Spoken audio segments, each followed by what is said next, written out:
নমস্কার, শুভ সন্ধ্যা।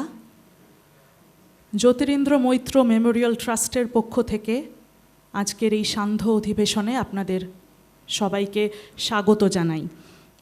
প্রতি বছরের মতো এবছরও আমরা আয়োজন করেছি জ্যোতিরিন্দ্র মৈত্র স্মারক বক্তৃতার। এই সভার শুরুতেই আমি ডেকে নেব জ্যোতিরিন্দ্র মৈত্র মেমোরিয়াল ট্রাস্টের সভাপতি শ্রীমতী সুস্মিতা মৈত্র রায়চৌধুরীকে তার বক্তব্য রাখার জন্য। নমস্কার, উপস্থিত সবাইকে স্বাগত জানাই।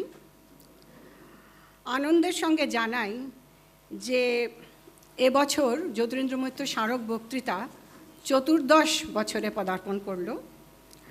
আমাদের এই আয়োজন সার্থক হতো না যদি না আমরা সম্মানিত বক্তাদের পেতাম এবং আপনাদের মতো উৎসাহী এবং আগ্রহী শ্রোতাদের পেতাম। 2012 থেকে যখন শুরু হলো তখন শ্রদ্ধেয় শ্রমিক বন্দ্যোপাধ্যায় তার প্রারম্ভিক বক্তৃতাটি দিয়ে এই স্মারক বক্তৃতার সূচনা করেন।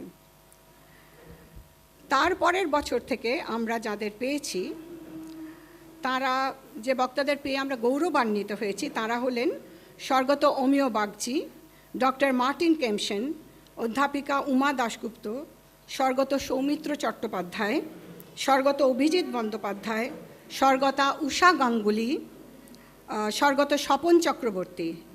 আচ্ছা, এরপর 2020 এবং 2021-এ যখন অতিমারি, তখনও কিন্তু আমাদের এই বক্তৃতা অনলাইনে হয়েছে এবং যারা সহযোগিতা করেছিলেন যে বক্তারা, তারা হলেন শ্রী রন্তিদেব মৈত্র ও শ্রী প্রসাদ রঞ্জন রায়। দুজনেই আজ আমাদের মধ্যে উপস্থিত আছেন। আমরা খুব আনন্দিত হয়েছি সেজন্য। আবার প্রেক্ষাগৃহে যখন আবার শুরু হলো বক্তৃতা, তখন অধ্যাপক পবিত্র সরকার, শ্রীমতী প্রমিতা মল্লিক এবং অধ্যাপক সঞ্জয় মুখোপাধ্যায়ের বক্তৃতা আমাদের আলোকিত করেছে। তাদের প্রত্যেককে জ্যোতিরিন্দ্র মৈত্র মেমোরিয়াল ট্রাস্ট এবং আমার পক্ষ থেকে আমরা আন্তরিক কৃতজ্ঞতা জানাই। জ্যোতিরিন্দ্র মৈত্রর গভীর রবীন্দ্রবোধ ও তাঁর রবীন্দ্রসঙ্গীতের অগাধ জ্ঞানের পাশাপাশি ছিল তাঁর হিন্দুস্তানি শাস্ত্রীয় সঙ্গীতের প্রতি আকর্ষণ। তাঁর রবীন্দ্রসঙ্গীতের প্রশিক্ষণ হয় সরলা দেবী, ইন্দিরা দেবী এবং দীনেন্দ্রনাথ ঠাকুর, দীনু ঠাকুর বলে আমরা জানি, তাদের কাছে। হিন্দুস্তানি শাস্ত্রীয় সঙ্গীতের তালিম নেন হরিচরণ চক্রবর্তী, ভীষ্মদেব চট্টোপাধ্যায় এবং কাশীনাথ চট্টোপাধ্যায়ের কাছে। জ্যোতিরিন্দ্রর সম্পূর্ণ সাংগীতিক সত্তাকে শ্রদ্ধায় স্মরণ করে আজকের এই বক্তৃতা সভাটির আয়োজন করা হয়েছে। আজকের বক্তা বিশিষ্ট সঙ্গীতশিল্পী অধ্যাপিকা রাজ্যশ্রী ঘোষ। তার বক্তৃতার বিষয়ে গান ভাঙা রবীন্দ্রসঙ্গীত, হিন্দুস্তানি শাস্ত্রীয় সঙ্গীতের প্রতিফলন, সঙ্গীত সহযোগে আলোচনা। এই বিষয়টি অধ্যাপিকা রাজ্যশ্রী ঘোষের গভীর গবেষণালব্ধ জ্ঞানের পরিণাম। তার এই অনুসন্ধান ও পরিশ্রমের কথা যে তিনি আমাদের সঙ্গে ভাগ করে নিতে সম্মত হয়েছেন, এজন্যে আমরা তাঁর প্রতি আন্তরিকভাবে কৃতজ্ঞ। আজকের বক্তৃতা সভা কথায় এবং সুরে একটি অন্যরকম পরিপূর্ণতা নিশ্চয়ই সৃষ্টি করবে এবং আপনারা নিশ্চয়ই পূর্ণভাবে সেটি উপভোগ করবেন। অধ্যাপিকা রাজ্যশ্রী ঘোষের সাংগীতিক আলোচনায় আমরা পাব আরও 2 তরুণ শিল্পী, ডক্টর অভিজিৎ মজুমদার ও ডক্টর সুকান্ত চক্রবর্তীকে। এরা দুজনেই অধ্যাপিকা ঘোষের যে গবেষণালব্ধ অমূল্য মণিমাণিক্য, সেই মণিমাণিক্যগুলিকে সযত্নে সংরক্ষণ করে চলেছেন। মাননীয় বক্তা ও শিল্পীদের আমার আন্তরিক কৃতজ্ঞতা জানিয়ে আজকের সভার কাজ শুরু করছি। নমস্কার। এবারে আরম্ভ হবে আমাদের মূল অনুষ্ঠান, 14 জ্যোতিরিন্দ্র মৈত্র স্মারক বক্তৃতা। প্রথমেই আমি মঞ্চে ডেকে নেব আজকের মাননীয়া বক্তা অধ্যাপিকা রাজ্যশ্রী ঘোষকে। আমি হিমিকাকে অনুরোধ করব বক্তাকে আমাদের জ্যোতিরিন্দ্র মৈত্র মেমোরিয়াল ট্রাস্টের পক্ষ থেকে সামান্য উপহার দিয়ে বরণ করে নেবার জন্য।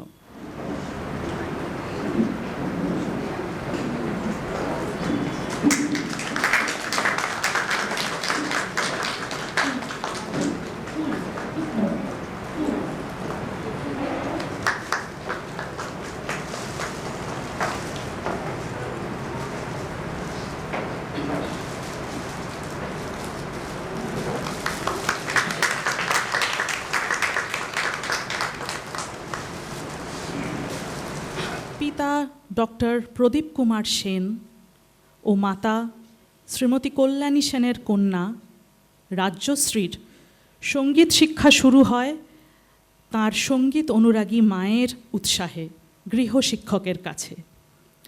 এরপর বাংলা পুরাতনী গানের আনুষ্ঠানিক শিক্ষা শুরু হয় কিংবদন্তি শিল্পী রামকুমার চট্টোপাধ্যায়ের তত্ত্বাবধানে। পাশাপাশি নজরুল গীতির প্রশিক্ষণ নেন শিল্পী সুপ্রভা সরকারের কাছে। এরপর শাস্ত্রীয় সঙ্গীতের প্রশিক্ষণ নেন বিষ্ণুপুর ঘরানার বিশিষ্ট শিল্পী শ্রদ্ধেয় অমিয় রঞ্জন বন্দ্যোপাধ্যায়ের কাছে। দীর্ঘ কয়েক বছর তিনি আইটিসি সঙ্গীত রিসার্চ একাডেমিতে সঙ্গীত গবেষক হিসেবে যুক্ত ছিলেন এবং সেখানে পণ্ডিত অরুণ ভাদুড়ী, বিদুষী গিরিজা দেবী সহ বহু কিংবদন্তি শিল্পীর সান্নিধ্য লাভ করেন। পরবর্তীকালে শাস্ত্রীয় সঙ্গীতের বিশিষ্ট তাত্ত্বিক পণ্ডিত কে জি গিন্ডের কাছে নিবিড় শিক্ষা গ্রহণে ব্রতী হন।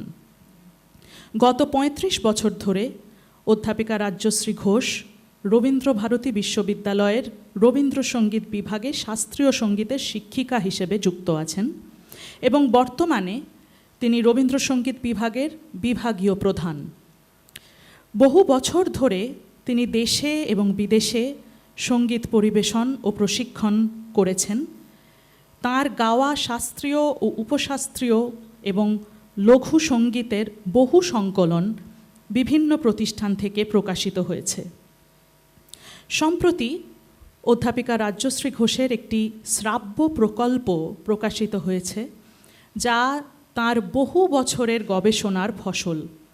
এটি একটি শ্রাব্য গ্রন্থ আকারে প্রকাশ পেয়েছে, যার নাম সঞ্চয়ন, রবীন্দ্র গানের উৎস ও রাগ রূপ সমীক্ষণ গ্রন্থমালা, যেটি আজকে এই সভায় উপলব্ধ আছে, আপনারা চাইলে সংগ্রহ করতে পারেন।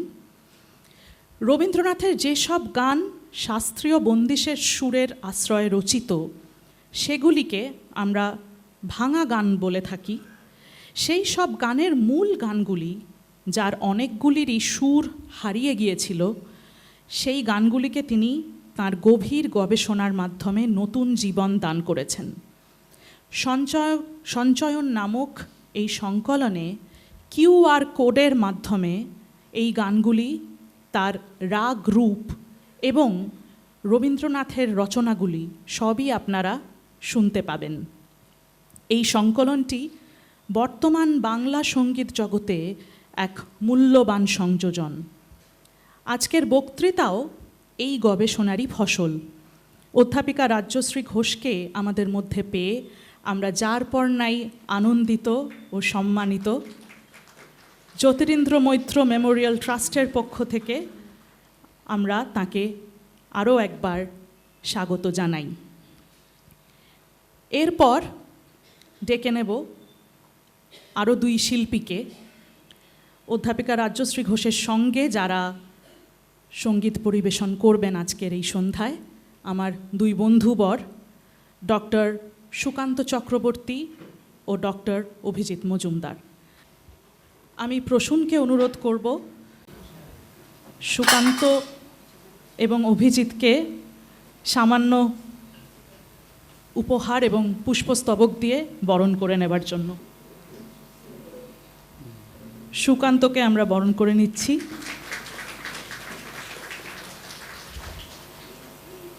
এবার অভিজিৎকে আমরা বরণ করে নিচ্ছি।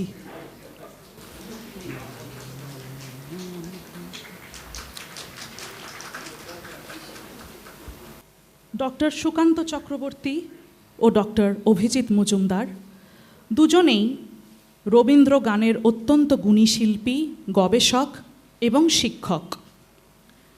তাদের রবীন্দ্রনাথের গানের তাত্ত্বিক ভিত্তির প্রতি শ্রদ্ধাশীল সঙ্গীত পরিবেশনা শ্রোতাদের বিশেষভাবে আকৃষ্ট করে। বাংলাদেশ ও ভারতের শিল্প ঐতিহ্য এবং রবীন্দ্র সুরের মেলবন্ধনে তাদের দ্বৈত সঙ্গীতে একটি অনন্য বৈশিষ্ট্য সৃষ্ট হয়েছে।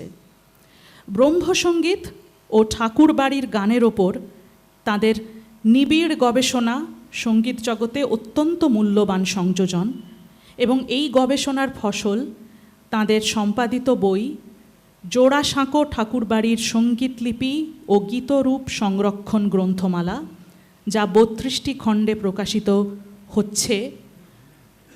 2টি খণ্ড অলরেডি আমাদের কাছে আছে, সেগুলিও এখানে আপনারা পাবেন, আজকে সংগ্রহ করতে পারবেন। আমি সুকান্ত এবং অভিজিৎকে জ্যোতিরিন্দ্র মৈত্র মেমোরিয়াল ট্রাস্টের পক্ষ থেকে আরও একবার স্বাগত জানাই এবং ধন্যবাদ জানাই। এবার ডেকে নেবার আর প্রয়োজন নেই, কারণ তিনি এখন মঞ্চেই আছেন। আজকে যিনি তালবাদ্যের সঙ্গত করবেন শ্রী জ্যোতির্ময় রায়চৌধুরীকে, তাকে আমরা জ্যোতিরিন্দ্র মৈত্র মেমোরিয়াল ট্রাস্টের পক্ষ থেকে পুষ্পস্তবক দিয়ে বরণ করে নেব।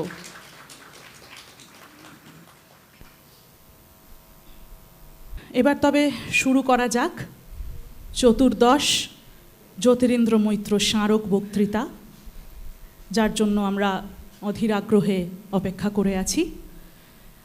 আজকের বক্তা অধ্যাপিকা রাজ্যশ্রী ঘোষ। বিষয় গান ভাঙা রবীন্দ্রসঙ্গীত, হিন্দুস্তানি শাস্ত্রীয় সঙ্গীতের প্রভাব ও প্রতিফলন, সঙ্গীত সহযোগে আলোচনা। শুরু করার আগে আমি সবাইকে অনুরোধ করব তাদের মোবাইল ফোনগুলিকে সাইলেন্ট মোডে রাখার জন্য। ধন্যবাদ। নমস্কার, শুভ সন্ধ্যা। জ্যোতিরিন্দ্র মৈত্র মেমোরিয়াল ট্রাস্টের উদ্যোগে এই ঐতিহ্যবাহী রবীন্দ্র চর্চা ভবনে আজকের মহতী সন্ধ্যায় জ্যোতিরিন্দ্র মৈত্র স্মারক বক্তৃতা প্রদানের জন্য আমাকে আমন্ত্রণ জানানোয় আমি আন্তরিকভাবে কৃতজ্ঞ আয়োজকদের কাছে। আমাকে যারা শুনতে এসেছেন তাদেরও আমার আন্তরিক অভিনন্দন এবং শুভেচ্ছা জানাই।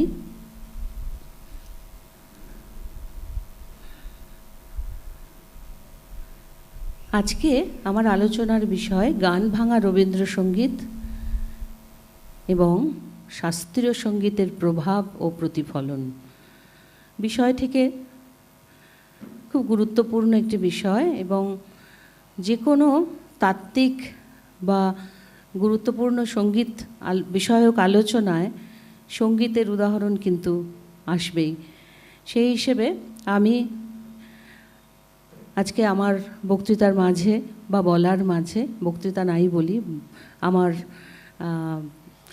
যে জ্ঞান যেটুকু আমি অভিজ্ঞতা সঞ্চয় করেছি সেই অভিজ্ঞতার কথা বলবো এবং যতটুকু পড়াশোনা করেছি সেইটা জানিয়ে আমি মাঝে মাঝে অরিজিনাল গান বা মূল গানগুলো গাইব। সঙ্গে আমাকে সহযোগিতা করবে ডক্টর সুকান্ত চক্রবর্তী, ডক্টর অভিজিৎ মজুমদার এবং বাদ্যযন্ত্রে আজকে যে আমার সঙ্গে আছে অত্যন্ত প্রতিভাবান, খুব কম বয়সেই অল ইন্ডিয়া রেডিওতেও টপ গ্রেড পেয়েছে এবং ওর বাজনা শুনলেই বুঝতে পারবেন কতটা ভালো বাজায়। তো আশা করি একটু আনন্দ হয়তো আমরা সবাই ভাগ করে নিতে পারবো।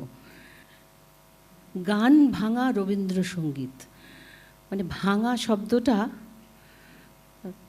কেন ব্যবহার হয়েছে? ভাঙি তো আমরা যে কোনো কঠিন জিনিস ভাঙি, নারকোল ভাঙি, পাথর ভাঙি, কিন্তু গান তো ভাঙা যায় না।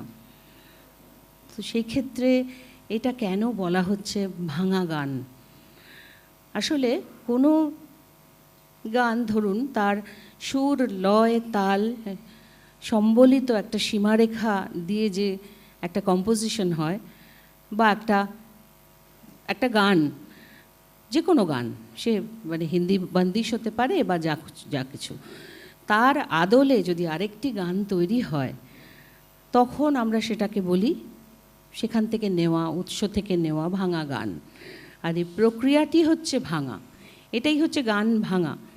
তো যেটা রবীন্দ্রনাথের প্রকৃতির সঙ্গেই হিন্দুস্তানি সঙ্গীত দিয়েই উনি বড় হয়েছেন শৈশব থেকে, তো সেই জিনিসটাই ওনার ভেতরে ছিল এবং সেই গান থেকেই যাকে যাকে শুনেছেন সেখান থেকেই তার শোনা গানগুলোকে উনি ভেঙেছেন এবং ইন্দিরা দেবী চৌধুরানী এই ভাঙা গান, ভাঙা শব্দটি প্রথম ব্যবহার করেন। আশিস বসু মল্লিক বলেন স্প্লিটেড। তো আমার মনে হয় যে ওই রকমভাবে বললে ফিক্সড কম্পোজিশন থেকে কেউ কোনো গান তৈরি করলে তবে সেটা ভাঙা হয়। তা আমি বলি একটা সুর, তাল, লয় সম্বলিত একটি নির্ধারিত গান, তার থেকেই ভাঙলে যে গানটি তৈরি হচ্ছে সেটাই ভাঙা গান, মানে প্রকৃতিগত যদি আমরা আলোচনা করি। রবীন্দ্রনাথের ভাঙা গানের সংখ্যা 192টি। সেটি পাওয়া যায় রবীন্দ্রনাথ নির্বাচিত রাগ সঙ্গীত, যেই বইটি অমল কুমার মিত্র লিখেছিলেন, সেই বইটাতে আমরা মূল গান সহ আমরা মূল গানের সন্ধান পাই ওই বইটিতে। এবং এছাড়াও প্রফুল্ল দাসের বইয়েও 23টি গান পাওয়া যায়।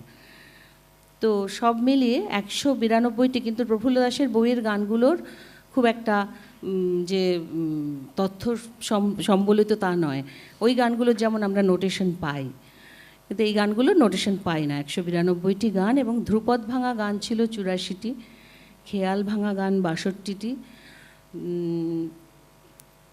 ধামারের 14 মাত্রার তাল 14টি, এটা একটা অদ্ভুত, আর টপ্পা ভাঙা গান 11টি,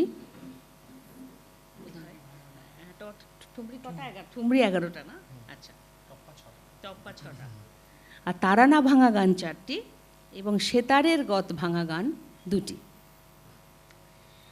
স্বরবিতানে কিন্তু রবীন্দ্রনাথের 30টি খণ্ডেই আমরা ওই গানের ওপরে রাগ আর তালের উল্লেখ পাই, যেটাতে রবীন্দ্রনাথের যে খুব আগ্রহ ছিল তা নয়, এটা বিভিন্ন জায়গায় পাওয়া যায়, কিন্তু উনি আবার নিষেধও করেননি। সেরকম 98টা রাগ রাগিনী কিন্তু আমরা রবীন্দ্রনাথের গানে পাই। বেশিরভাগ কমন রাগ, ভৈরবী, ইমন, ভৈরব, আলহে বিলাওয়াল, ইয়ামান, ইয়ামান কল্যাণ, ভূপালি, বাগেশ্রী, কামুদ, খামাদ, ছায়ানাট, হামির, এ তো আছেই। এরকম করে 98টা। কিন্তু অনেক অপ্রচলিত রাগ ছিল যেটা বিষ্ণুপুর ঘরের, যেমন রাজবিজয়, তারপরে নট ছিল, লাচ্ছা শাক ছিল। লাচ্ছা শাক খুব অপ্রচলিত নয়, বিষ্ণুপুরের একদম মানে পেটেন্ট রাগ যদি বলি তাহলে রাজবিজয়, নটকেন্দ্র, এই দুটো রাগ কিন্তু একদম পেটেন্ট। আমি আমার গুরুদেরও জিজ্ঞেস করেছি, তারাও এই সন্ধান দিতে পারেননি। কেন আমি রাজবিজয় প্রথম থেকে যখন শুনতাম মনে হতো ভীম পলশ্রী, আসলে ভীম পলশ্রীর চাপে রাজবিজয় হারিয়ে গেছে, এটা হয়েছে। সেটা আমি একটু ভীম পলশ্রী মানে রাজবিজয় যখন গাইবো তখন আপনাদের বলতে পারবো। কেন যখন আমি প্রথম শুনি রাজবিজয়ের গান সংশয় তিমির মাঝে, তখন আমার দূর থেকে মনে হয়েছিল ওটা তো ভীম পলশ্রী, অবধারিতভাবে উনি অন্তরায় শুদ্ধ নিখাদ লাগাচ্ছেন, এরকম একটা ব্যাপার, মিশ্র ভীম পলশ্রী। পরে দেখলাম ওটা রাজবিজয়, এবং গানগুলো নিয়ে যখন আমি চর্চা শুরু করলাম গভীর থেকে গভীরভাবে, তখন দেখলাম যে রাগের প্রচুর অংশ মানে রাজবিজয়ের ওর মধ্যে নিহিত, যেটা গাইলে একটা অদ্ভুত, মানে কত ভীম পলশ্রীর থেকে আলাদা। কিন্তু রবীন্দ্রনাথ তো আর খেয়াল তৈরি করে যাননি, রবীন্দ্রনাথ একটা গান তৈরি করে গেছেন। উনি কখনোই আলাপ, তান, সারগাম এগুলোর তো পক্ষপাতী ছিলেন না, কেন ওতে নাকি ভাবের ক্ষুণ্ণ হতো, রূপ পাওয়া যেত না। যার জন্য বিষ্ণু চক্রবর্তীর গান উনি ভালোবাসতেন, বলতেন যে বিষ্ণু চক্রবর্তীর গানে তান থাকলেও সেটার মধ্যে একটা সামঞ্জস্য ছিল, সেটা শুনতে ভালো লাগতো। হয়তো আমার মনে হয় উচ্চাঙ্গ সঙ্গীতের এই দীর্ঘক্ষণ গাওয়াতে, সেটা তো আমাদের নিজেদেরও হয় যদি একই রিপিটেশন হতে থাকে, আর শাস্ত্রীয় সঙ্গীতে তো কিছু জিনিস আছে, তো আকাশের মতো একটা রাগ যখন কেউ শুরু করে তখন তার আর সময় জ্ঞান থাকে না, সে তার সৃষ্টি করতেই থাকে। কতটা লোকের ভালো লাগছে হয়তো সেটা তখনকার দিনে দেখতো না, বা এখনও সেরকম আছে, কিন্তু পরিমিতি বোধ। আমার মনে আছে দীপালি নাগ আমাকে একবার বলেছিলেন, আমি যখন এসআরের পরীক্ষা দিই, যে তুমি 20 মিনিটে কামোদ গাইবে উইদাউট রিপিটেশন। মানে একটা স্টেজে বসে আমার মতো 28 বছর বয়সের একজনকে বলছেন যে তুমি দীপালিদির মতো মানুষ, যে তুমি উইদাউট রিপিটেশন 20 মিনিট গাইবে। আমি তো ভাবতে হচ্ছে যে আচ্ছা একদম রিপিট করব না, মানে কি করব ভেবে এসছে, তো খালি ভাবছি যে এটা তো একবার গাইলাম, আর গাইবো না। মানে এটা কিন্তু আমার একটা বিরাট শিক্ষা হলো স্টেজে। একজন এক্সামিনার সে আমাকে বলছেন এরকম করে গাইতে শুরুতেই, এমন নয় যে সেকেন্ড রাগ প্রথম, আমি যেটা মানুষ প্রথমে বসে তো একটু নিজের মতো গেয়ে নেয়, তারপরে নয় পরের পরীক্ষা দেয়। তো তো সেটা আমার ক্ষেত্রে এটা কিন্তু একটা বিরাট আমার একটা শিক্ষা হয়েছিল। তো সেইটা থেকেই বুঝতে পারি যে হয়তো রবীন্দ্রনাথ ঠাকুরের, যেমন রতনজঙ্কার সাহেবের গান শুনে বোধহয় বলতেন যে কখন থামবে, এটাও হয়েছে। তার কারণ এই আলাপ, তারপরে তার লাইকারি বা বান্দিশ গাওয়া, মানে চলতেই থাকে, সেটা তো অনেকক্ষণ হয়তো ভালো লাগতো না। সুভাষ চৌধুরীর গীতবিতানের তালানুক্রমিক সূচিটা অনেক পাওয়া যায়, যেতে তালেরও কিছু চেঞ্জ ছিল, যেমন আড়া ঠেকা মধ্যমান খুব ব্যবহার হতো, তা বাদে কিন্তু বা রবীন্দ্রনাথের গানে ঝুমরা ব্যবহার হয়নি। হ্যাঁ, আড়া ঠেকা মধ্যমান এবং তাছাড়া কেহরবা, দাদরা, বিলম্বিত তিন তাল, এইসব কিন্তু অনেক হয়েছে। এই চর্চার শুরুতে আমি সঞ্চয়নটাকে নিয়ে একটু কথা বলি আপনাদের সঙ্গে, যে সঞ্চয়ন আমি কেন করলাম। আমি তো বহুদিন ধরেই এই গানগুলো নিয়ে চর্চা করছি। আমি শিক্ষকতার সুবাদে আমি যখন চাকরি পেলাম আর কি, তখন আমাকে রাগরাগিনীর পরিচয় ছাড়াও আমাকে তো রবীন্দ্রনাথের সঙ্গে যুক্ত হতে হবে, যে আমি রবীন্দ্রসঙ্গীত ডিপার্টমেন্টে কী করছি, আমার রবীন্দ্রনাথের সঙ্গে কী যোগসূত্র আছে।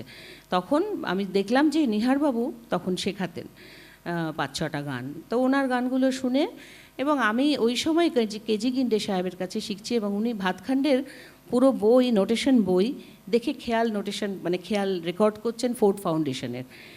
এইটা আমার কাছে বিরাট চমক, যে কোনো খেয়াল গাইয়েকে ওরকমভাবে নোটেশন পড়তে দেখা, এ কিন্তু আমি দেখিনি। আমি সেই হন্তদন্ত হয়ে ইউনিভার্সিটি থেকে গিয়ে দেখছি উনি পড়ছেন।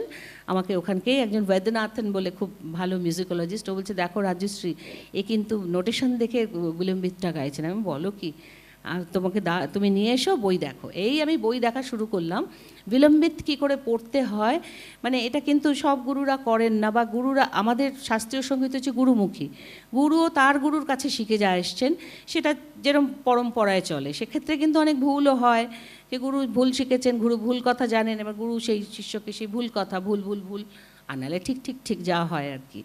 তো সবটাই মৌখিক শ্রুতি, যার জন্যে শ্রুতি শব্দটা এলো, 1-on-1 শিক্ষা ব্যবস্থা। তো আমার তখন সেটা দেখে, এবং আমি অ্যাট র্যান্ডাম তখন যখন আমি চাকরি পেলাম, তখন মোটামুটি ওভারঅল আমি যে কটা দেখলাম যে ছেলে মেয়েদের তুলতে সুবিধা হবে, সোজা আছে, সেই গানগুলোকে আমি শেখানো শুরু করলাম। এই করে চলতে সুকান্ত আমাকে একদিন প্রস্তাব দিল, ম্যাম আপনি কেন রেকর্ড করছেন না সমস্ত গান। আমি বলছি বলো কি, সমস্ত গান আমার পক্ষে, বলছে না ওটা আপনি পারবেন। তো আমাকে অরুণ বসু মহাশয় বলতেন যে খেয়ালের লোকেরা তো রবীন্দ্রসঙ্গীতের সাহচর্যে থাকে না, তুমি তো এত বছর চাকরি করছো, রাগরাগিনী নিয়ে তুমি কিছু একটা নিজের ভাব প্রকাশ করতেই পারো। কিন্তু উনি আমাকে এরকম মূল গানের কথা বলেননি, বা বিভাগেও কখনো মূল গান নিয়ে এত গভীরভাবে, ওটাতে সিলেবাসের প্রয়োজন নেই, ঠিক আছে করে দিয়েছি। তারপরে ও যখন এরমভাবে বললো, এবং ও সত্যিই আমাকে খুব জোর করলো যে এটা আপনাকে করতে হবে, তখন আমি মনে মনে সত্যিই ভাবলাম, আর এত সুন্দর আমাকে HMV বুক করে দিয়ে বললো এই রেকর্ডিংগুলো আপনি করুন, আপনি গাইবেন, আপনাকে আর কিছু ভাবতে হবে না। তো আমি তখন শুরু করলাম যে কিভাবে আমি গানগুলোকে, ধ্রুপদ ধামার বিশেষত, আমি কিভাবে গাইব। ধ্রুপদের যেমন হয়, বান্দিশগুলো বোঝা যায় না, অত্যন্ত অপরিষ্কার উচ্চারণ, সাধারণ মানুষের কাছে কি করে পৌঁছে দেব, এইটা আমার মাথার মধ্যে ছিল। আমি জানি না আমি কতটা সাধারণের জন্য গানগুলো করতে পেরেছি, কিন্তু চেষ্টা করেছি যে পরিষ্কার উচ্চারণ, এবং এক একটা গান 9 থেকে 10 লাইন, তার মানে কি স্থায়ী অন্তরা সঞ্চারী আভোগ পুরোটা, এবং কথাগুলোও সব আলাদা আলাদা, মানে কথাগুলোরও বিষ্ণুপুর ঘরের যে ধ্রুপদটা ছিল সেটা কিন্তু যথেষ্ট অন্যরকম কথা, এবং রাগরূপও অন্যরকম। সেটা আমি যখন গাইবো আমি একটু করে আপনাদের বলবো। তো এইটা করতে করতে আমার এত ভালো লাগা তৈরি হলো যে আমরা তো সর্বভারতীয় মতে রাগরাগিনী শিখেছি, কিন্তু বিষ্ণুপুর কেন জনপ্রিয়তা পায়নি, এটা আমার ভীষণ একটা খারাপ লাগা দিক। এবং তখনই মনে হলো যে রবীন্দ্রনাথই তো পুরো গানটা, বিষ্ণুপুরের গানটা উনি চুপি চুপি দিয়ে গেছেন এই গানের মধ্যে। কাজে বিষ্ণুপুর খুঁজতে গেলে আমার মনে হয় রবীন্দ্রনাথের গানগুলোকে যদি নোটেশনটা পড়া যায়, প্রপার রাগরূপ দিয়ে, গায়কী নয় রাগরূপ দিয়ে পড়া যায়, তাহলে কিন্তু বিষ্ণুপুর কি ব্যবহার করত, কি বেহাগ কেমন করে, ভৈরবীটা ভীষণ শুদ্ধ ব্যবহার হতো, যেটা আমরা সর্বভারতীয় রূপে ওইরম ভৈরবী কিন্তু গাই না। সেখানে অনেক মিশ্র সুর, পুরো 12টা সুর, এখানে কিন্তু তা হয় না। এটা রবীন্দ্রনাথ অদ্ভুতভাবে একটা ভৈরবীর রূপ করেছিলেন, এবং বেহাগটাও তাই। মানে অনেক গানগুলো গাইতে গাইতে গাইতে গাইতে তখন নিজেরই একটা এত ভালো লাগা তৈরি হয়েছে যে বাহ, এটা তো সুন্দর, এরকম তো গাওয়াই যায়, এটাকে আমি অনেক জায়গায় গাইতে পারি, তাহলে অন্তত মানুষ শুনতে পারবে যে এটা কী ছিল। এইটা আমার মনে হয়। তো তারপরে এখন এই ভাঙা গানটা প্রথম কবে হলো, এটা হচ্ছে আমার একটু জিজ্ঞাসা। যেটা কি রবীন্দ্রনাথই করলেন নাকি জ্যোতিরিন্দ্রনাথ ঠাকুর করলেন, সেটা ঠিক জানা যায় না। তো একটা সন্ধান আমি পেয়েছি, সেটা হলো বাঙালির গান দুর্গাদাস লাহিড়ীর লেখা, তার ভূমিকায় শ্রী রমাপতি বন্দ্যোপাধ্যায়ের নামের উল্লেখ আছে। ওনার প্রথম বই মূল সঙ্গীতাদর্শ, এইটাতে উনি 42টা হিন্দি ভাঙা গানের বাংলা গান করেছিলেন, এবং সেটাই প্রথম গ্রন্থ 1863 সালের ফেব্রুয়ারি মাসে প্রকাশিত হয়। তো মূল সঙ্গীতাদর্শ কে অনেকেই, দিলীপ কুমার মুখোপাধ্যায় বলেছেন এটি বাংলা গানের প্রথম হিন্দি ভাঙা গানের বই।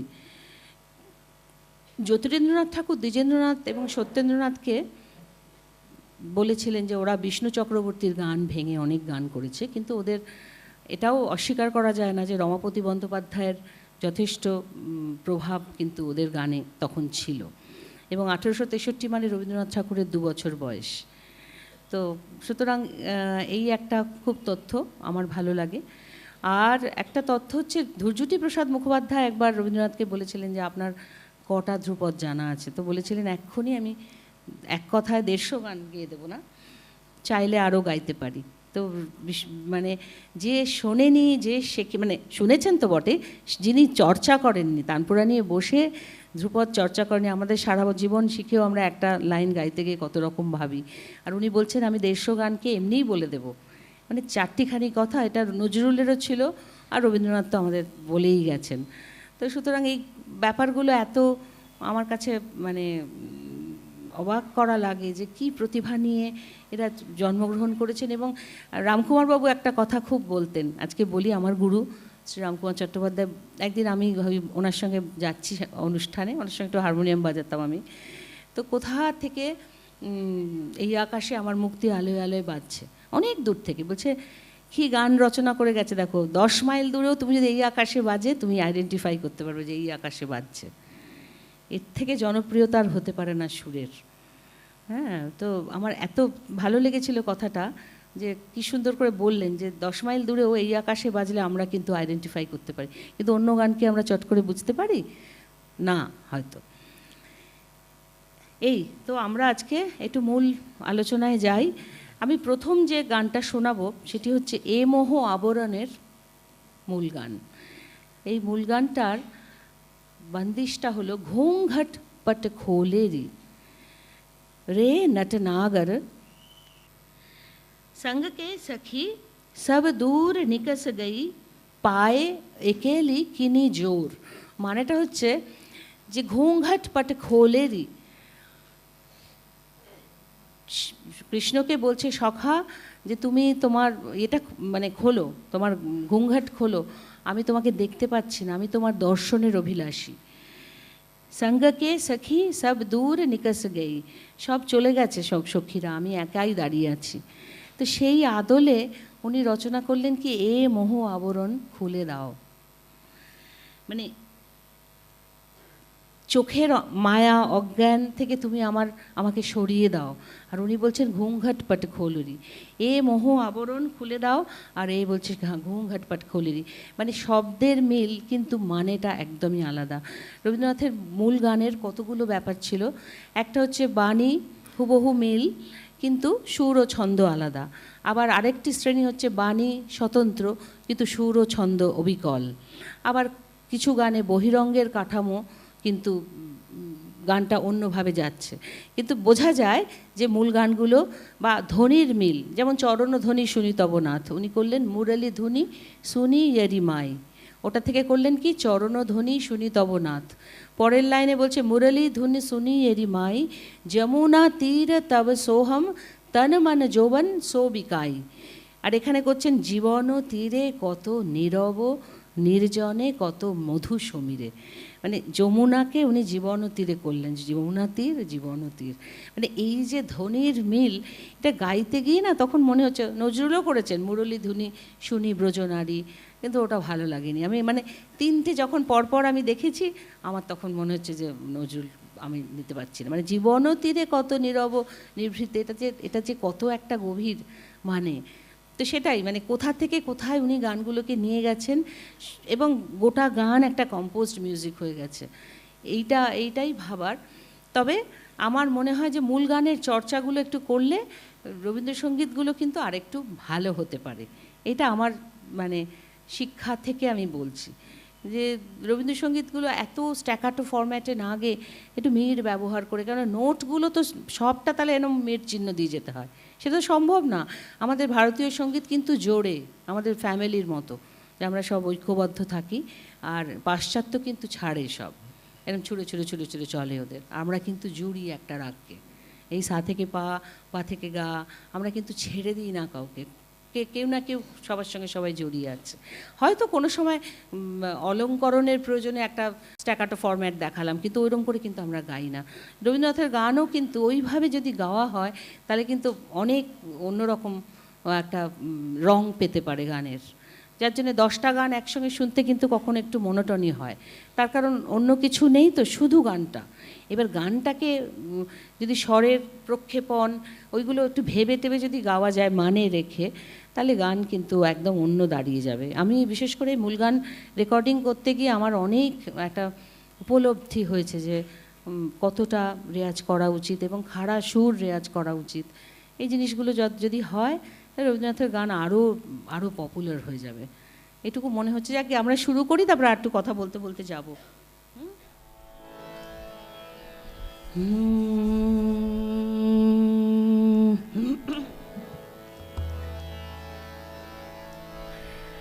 ইয়ামানের রূপটা বা ইমনের রূপটা বিষ্ণুপুরে অনেকটা আলাদা ছিল, কিন্তু খুব সুন্দর রূপটা।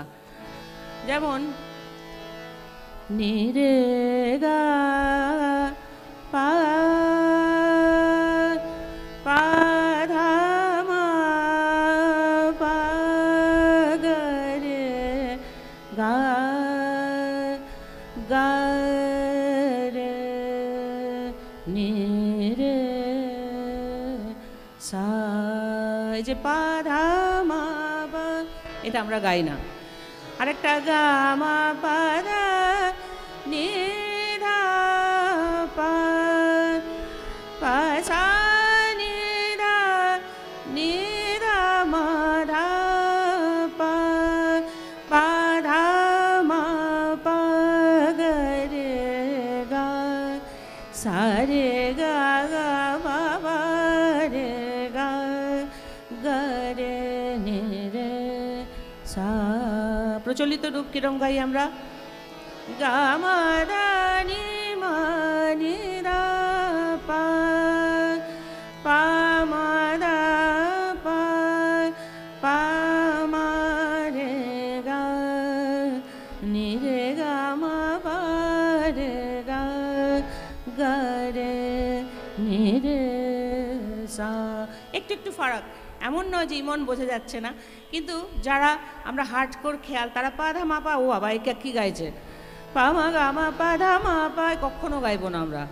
কিন্তু বলতে হবে যে বিষ্ণুপুরে এই ট্রিটমেন্টটা ছিল, এই জন্যে হয়তো সর্বভারতীয় চাপে হারিয়ে গেছে, কিছু করার নেই। আমি যেটা গাইছি সেটাকে আমি নিজে বলি টপ খেয়াল। ঘুম ঘাটপাট খোলে রে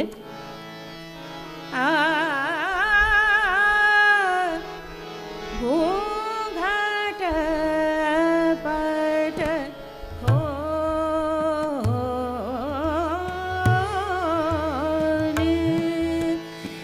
রে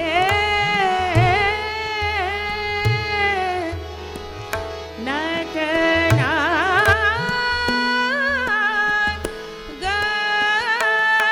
গা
घूंघट पट खोली रे नट नागर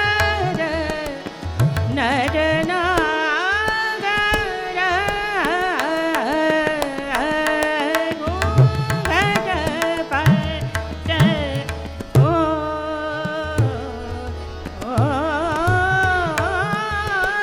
रे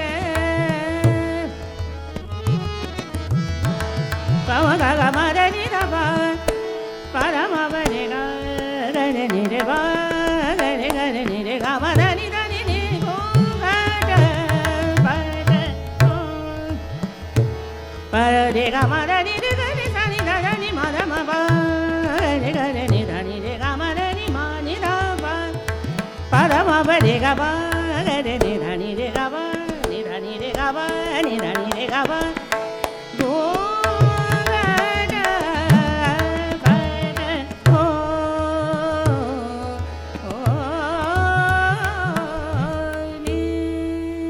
তো এই ছিল এ মোহ আবরণের মূল গান। আমরা আমরা এবার গানটি শুনে নেই।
হৃদয় মাঝে চাও হে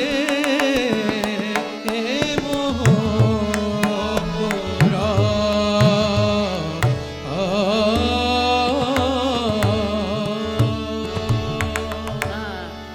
তো এই হলো, বোঝা গেল দুটো গানের মানে তফাৎ এবং কি ছিল।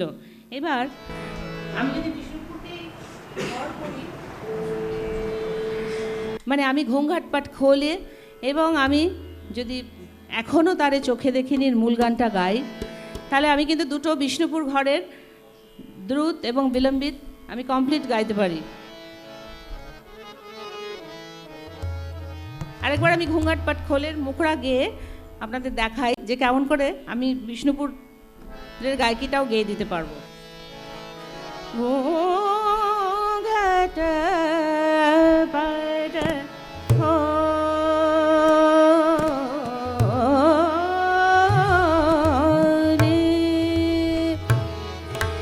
রে নটনা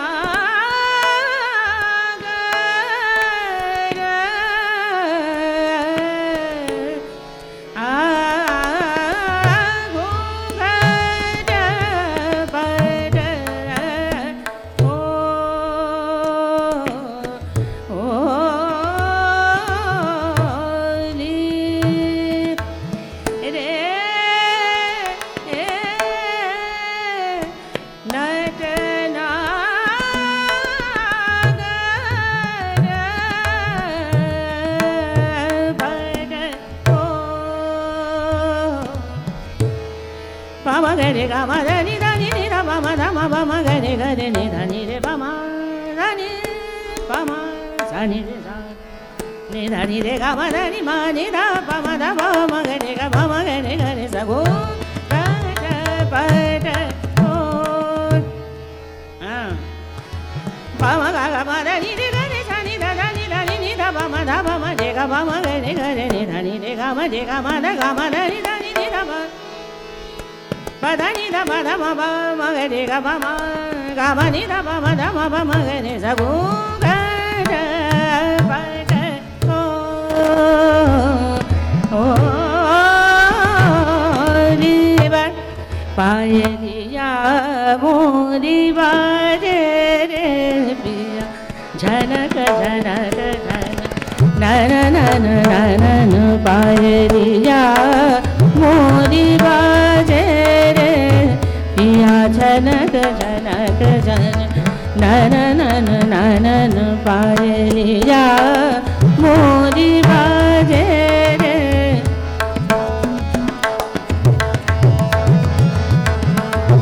पायलिया मोरी बाजे रे पिया जनक जनक जन नन नन नन पायलिया मोरी पायलिया मोरी बाजे रे मोरी बाजे रे पिया झनक झनक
আমাদের আজকে বিশেষ সঙ্গীত শিল্পী জ্যোতিরিন্দ্র মৈত্র মহাশয়ের দৈহিত্রী রোহিণী রায়চৌধুরী। ওকে পরিচয় করাতে হবে না, সবাই জানেন।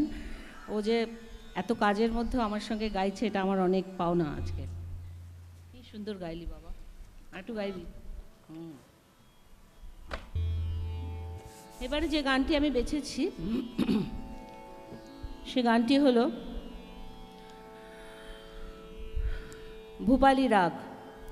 তার মানে কল্যাণ অঙ্গটা আমি যাচ্ছি সন্ধেবেলা। প্রচণ্ড গর্জন সাজল বরখা ঋতু কাম আগম অত বিরহীন জিয়ারা তর্জন। এটা বর্ষার গান, মানে সব কথাগুলো ঝট আস দামিনী মতঙ্গ সমজামিনী, সবটাই বর্ষা। কিন্তু রবীন্দ্রনাথ করলেন প্রচণ্ড গর্জনে আসিল একই দুর্দিন। সম্পূর্ণ মানেটা আলাদা, কিন্তু ওই প্রচণ্ড শব্দ গর্জনে গর্জনে করলেন, ওটা আমরা গাইছি গরজনা সাজল বরখা ঋতু আসিল একই দুর্দিন। এই যে মানে ধ্বনির মিল অথচ মানে আলাদা, এবং গানটার চলনটা একই রকম অলমোস্ট। আমি হয়তো একটু তান কর্তব্য করে গানটা গাইবো, কেন গানটার নোটেশনটা তাই ডিমান্ড করে। এটা ধ্রুপদ, কিন্তু আমার মনে হয় সুরফাক তালের এটা খেয়ালের অঙ্গও গাওয়া যায়।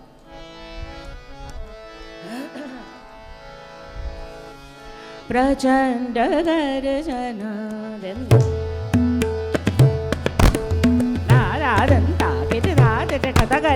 প্রচণ্ড গর্জনা সাজল বরখা ঋতু কাম আগমত বিরহীন জিয়না তর্जना। প্রচণ্ড গর্জনা সাজল বরখা ঋতু কাম আগমত বিরহীন জিয়না তর্जना।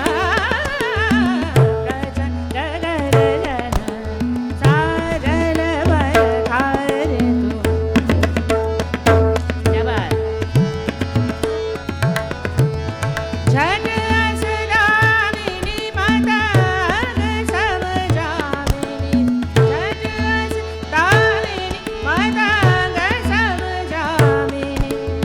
अरु ध्रुम चाप कर्कश मुदमारी वरखना प्रचण्ड गर्जना।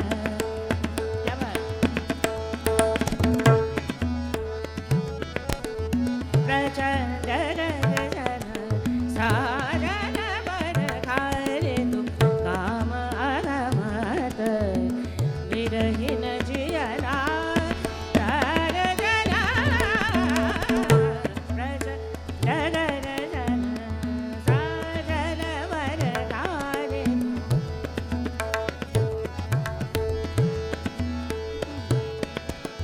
चातक चकोर पियु पियु करत शोर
প্রচণ্ড গর্জনে আসিল একি দুর্দিন দারুণ ঘন ঘটা অবিরল অশনি গর্জন প্রচণ্ড গর্জনে আসিল একি দুর্দিন দারুণ ঘন ঘটা অবিরল অশনি গর্জন প্রচণ্ড গর্জনে ঘন ঘন দামিনী ভুজঙ্গ ক্ষত যামিনী ঘন ঘন দামিনী ভুজঙ্গ ক্ষত যামিনী অম্বর করিছে বন্ধ নয়নে অশ্রু বরিশন প্রচণ্ড গর্জনে আসিল একি দুর্দিন দারুণ ঘন ঘটা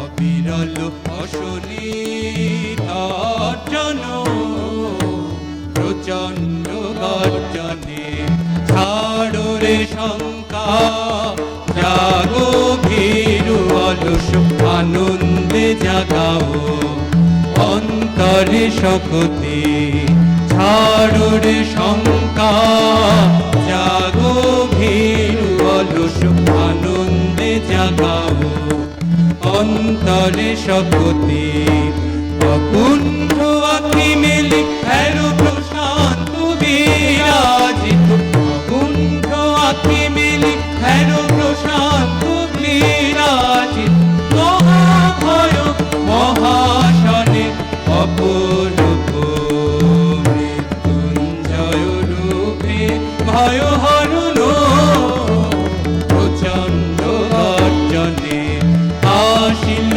একি দুর্দিন দারুণ ঘন ঘটা অবিরল অশনি গর্জন প্রচণ্ড গর্জনে।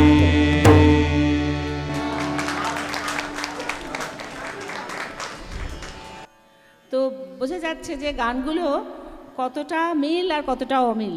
মানে আমি একটু প্রচণ্ড গর্জনাটা ইচ্ছে করেই আমি আমার মতো করে গাইলাম, তার কারণ বোঝা যাবে তাহলে গায়কিটা কী ছিল। নোটেশন তো নোটেশনের মতো।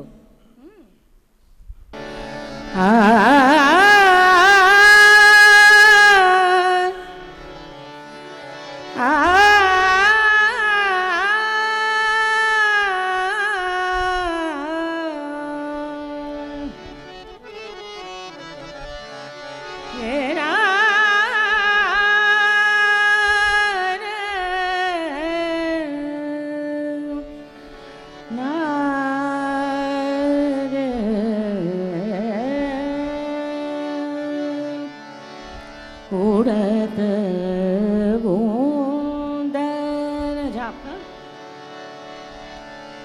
उड़त बूंदन नव आविर में कुम कुम उड़त बूंदन नव उड़त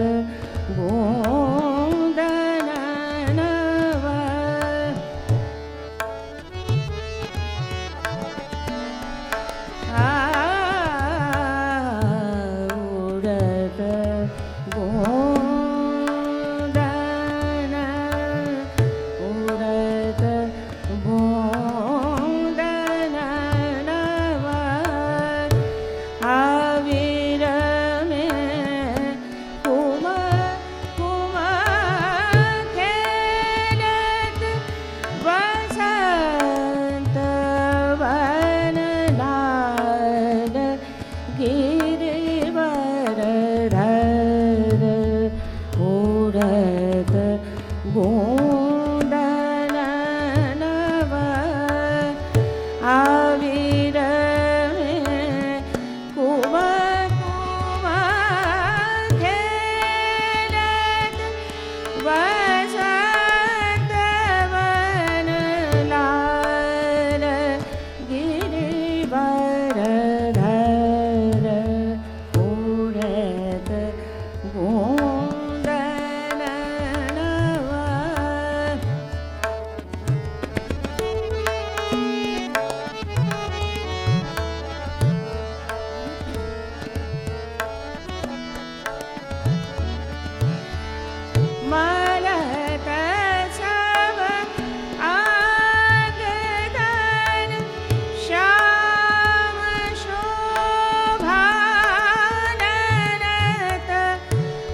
खेलत बसत वन लाल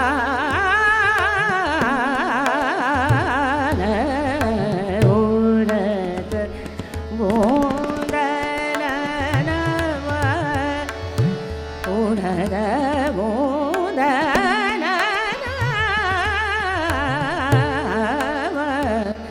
खेलत बसत वन उड़त बूंदन नव मग मर नि द नि द ब म ब ग प ग सा नि ध नि द म ग म म म ग ग म द म द नि द नि द नि द नि द प द द ब म ब म म ग ब ग नि ग नि ध नि द उड़त बूंदन नव आविर में कुम कुम खेलत बसंत वन लाल गिरिवर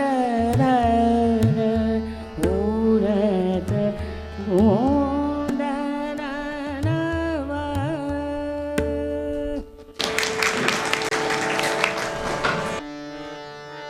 হৃদয় নন্দন বনে নিভৃত নিকেতনে হৃদয় নন্দন বনে নিভৃত নিকেতনে এসো হে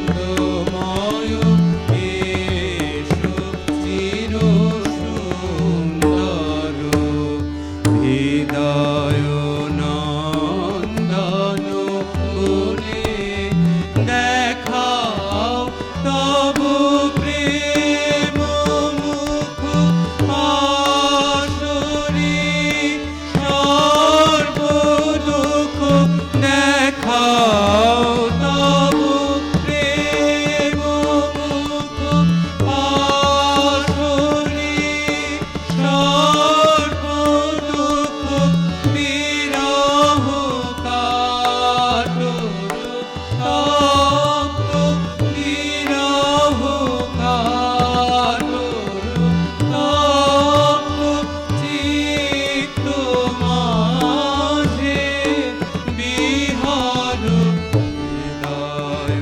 নন্দন বনে শুভ দিন শুভ রজনী আলো এ জীবনে কে নন জনম সফল করো প্রিয়তম মধুর চির সঙ্গীতে ধ্বনিত করো অন্তর মধুর চির সঙ্গীতে ধ্বনিত করো অন্তর ঝরিবে জীবনে মনে ঝরিবে জীবনে মনে দিবানিশা সুধানি ধার হৃদয় নন্দন বনে নিভৃত নিকেতনে হৃদয় নন্দন বনে নিভৃত নিকেতনে এসো হে আনন্দময় এসো চির সুন্দর হৃদয় নন্দন বনে। দুটি গানের কথার মধ্যে ধ্বনিগত মিল উড়াত বুন্দন নব আবির মে কুমকুম।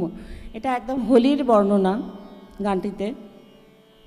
আর এখানে উড়াতে বুন্দন, এখানে বলছেন হৃদয় নন্দন বনে। এই যে বুন্দন নন্দন, মানে এটা ওনার মাথায় ছিল যে আমি কিভাবে ওটাকে অন্তর্মুখী করে নেব। এটা বড় একটা ব্যাপার। ওখানে ভাগের খেলা হবে আর উনি আনন্দময়কে নিজের অন্তরে রাখছেন। মানে কতটা তফাৎ করে নিয়েছেন, এটাই দেখবার মতো। এবার আমরা কোন গানটায় যাব? আচ্ছা, বিনে নাহি দেখে এই গানটা হচ্ছে একটু গল্প আছে গানটায়।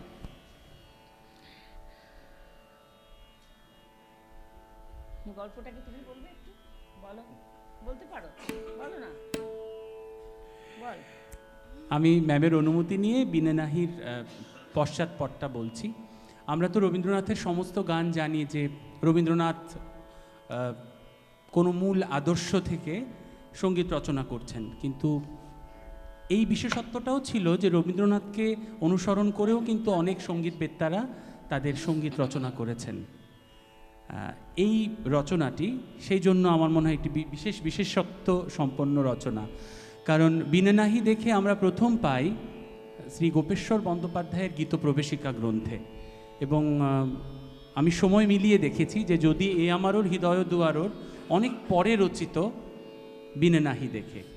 এবং আমরা জানি কলকাতার যে বাবু সমাজ ছিলেন তাদেরকে কেন্দ্র করে একটি খুব বড় সঙ্গীতের মহল, যেটা বাইজি বাড়ি আমরা বলি, অনেকে নিন্দার্থে বলেন, কিন্তু সত্যিকার অর্থে কিন্তু সঙ্গীতের একটা প্রকৃত চর্চা, বিশেষত ঠুমরির চর্চা, লাচক ঠুমরি, আরও অনেক ধরনের ঠুমরির আমরা চর্চা কিন্তু শুনতে পাই।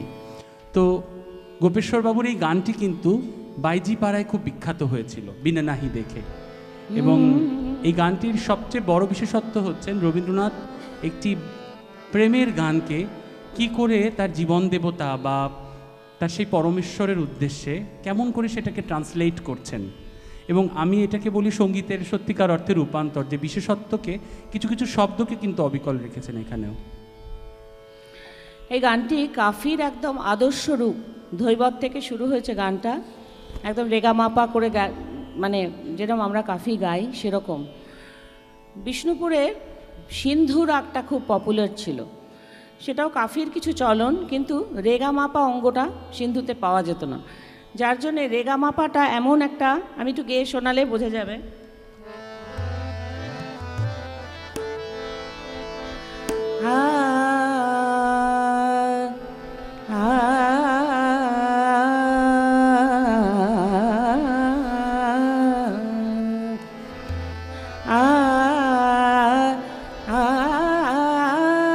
এই অঙ্গটা জব সে শাম সিধার রে গা মা মা পা মা ধা পা গা রে মা পা ধা নি ধা মা গা গা রে নি ধা সা। তো এই অঙ্গটা একদম এই গানটার মধ্যে, যদি আমারও হৃদয় দুয়ারের হিন্দি, কথাটাও তাই। বিন নাহি দেখে কল না পরত সুন্দর শ্যাম প্রভু। আর ওটা করলেন, যদি এ আমারও হৃদয় দুয়ার বন্ধ রহে গো কভু, প্রভু আর কভু। তো এরকম। আর সিন্ধু ছিল সানি পা মা গা রে গা মা পা, এই অঙ্গটা ছিল না। চরণ মুরলি ধুন শুনি এই অঙ্গটাই বেশি সিন্ধুতে ব্যবহার হতো, কিন্তু কাফির চাপে পড়ে সিন্ধু কিন্তু হারিয়ে গেল। সর্বভারতীয়তে আর সিন্ধু কিছু খুঁজে পাওয়া যায় না। সিন্ধুরা বলে একটা রাগ আছে, কিন্তু বিষ্ণুপুরে সিন্ধু নিয়ে কাজ করাই যায়, সুন্দর রূপ। আমার এখন মনে হয় যে আমি যদি একটু পপুলার করতে পারি সিন্ধু বলে।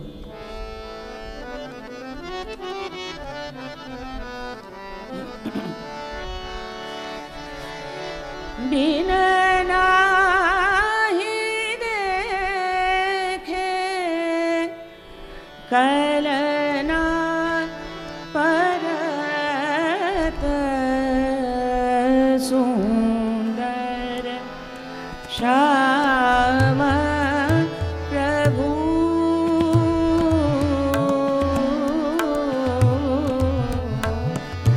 बिन नाही देखे कलना परत सुंदर श्याम प्रभु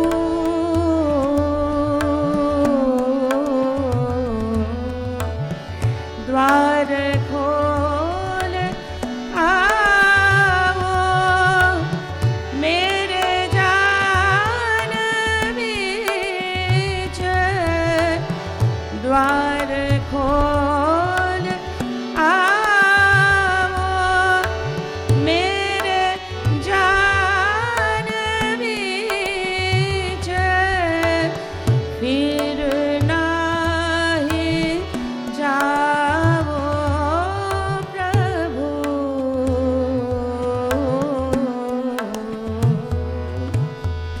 बिन नाही देखे कलना परत सुंदर श्याम प्रभु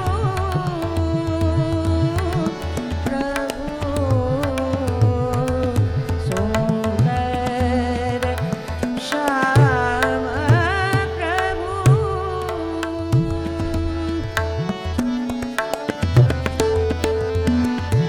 और कौन दीन मेरे कंठ तार तू आगुन नाही झंकार और कौन दीन मेरे कंठ तार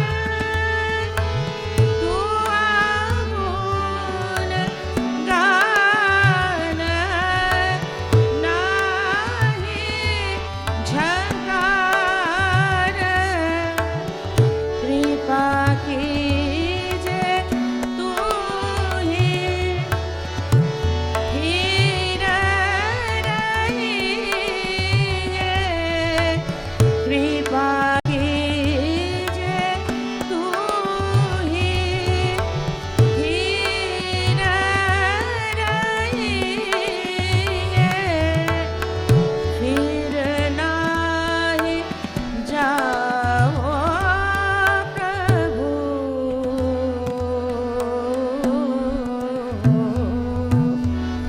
बिन नाही देखे